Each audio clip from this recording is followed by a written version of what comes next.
Put God first. Put God first in everything you do. Everything that you think you see in me, everything that I've accomplished, everything that you think I have, and I have a few things, everything that I have is by the grace of God. Understand that. It's a gift. 40 years ago, March 27th, 1975, it was 40 years ago, just this past March, I was flunking out of college. I had a 1.7 grade point average. I hope none of you can relate. I had a 1.7 grade point average.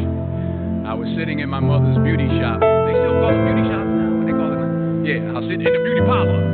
I was sitting in my mother's beauty parlor, and I'm looking in the mirror, and I see behind me this woman under the dryer.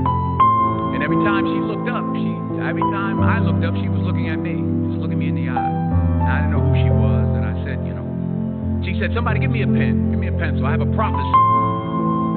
March 27, 1975. She said, boy, you are going to travel the world and speak to millions of people. Now, mind you, I was flunked out of college. I'm thinking about joining the army. I didn't know what I was going to do, and she's telling me I'm going to travel the world and speak to millions of people. Well, I have traveled the world, and I have spoke to millions of people. But that's not the most important thing, the success that I had. The most important thing is that what she taught me and what she told me that day has stayed with me since. I've been protected. I've been directed.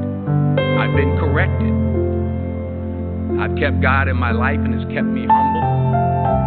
I didn't always stick with him, but he always stuck with me.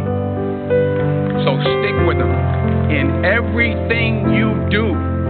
If you think you want to do what you think I've done, then do what I've done and stick with God. Number 2, fail big. That's right. Fail big. Today is the beginning of the rest of your life, and it can be very frightening. It's a new world out there. It's a mean world out there, and you only live once. So do what you feel passionate about. Take chances professionally. Don't be afraid to fail. There's an old IQ test was 9 dots, and you had to draw 5 lines with a pencil within these 9 dots without lifting the pencil. The only way to do it was to go outside the box. So don't be afraid to go outside the box.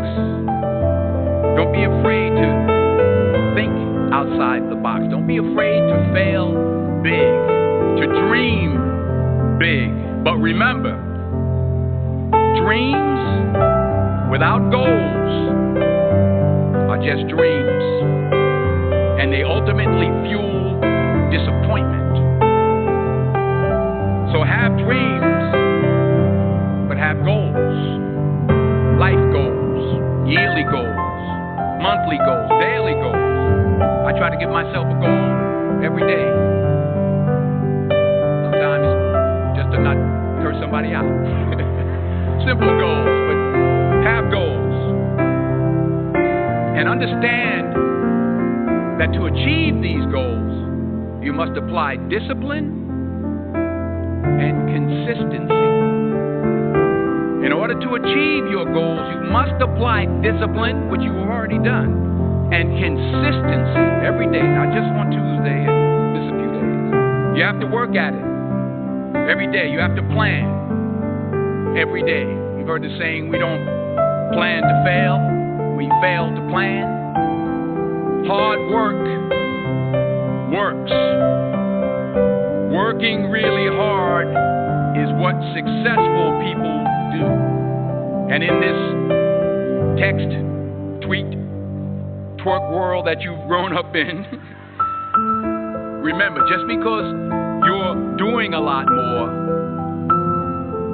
doesn't mean you're getting a lot more done. Remember that. Just because you're doing a lot more doesn't mean you're getting a lot more done. Don't confuse movement with progress. My mother told me, she said, yeah, because you can run in place all the time and never get anywhere.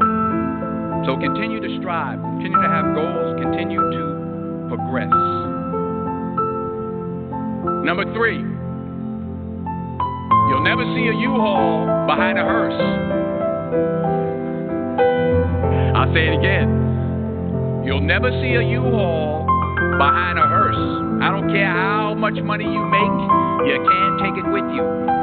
The Egyptians tried it. They got robbed.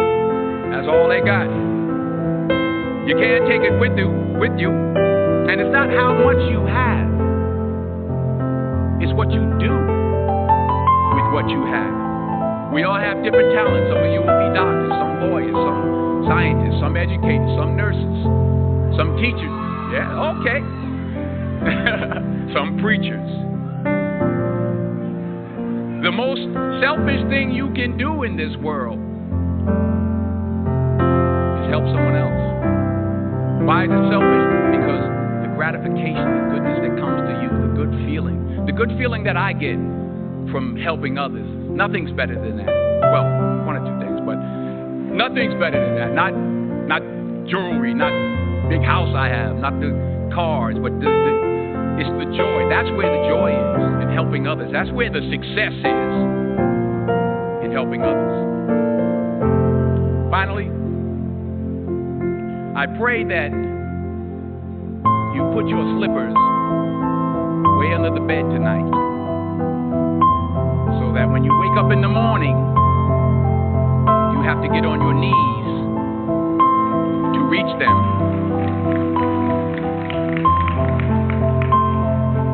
And while you're down there, say thank you for grace. Thank you for mercy. Thank you for understanding. Thank you for wisdom. Thank you for parents. Thank you for love. Thank you for kindness. Thank you for humility.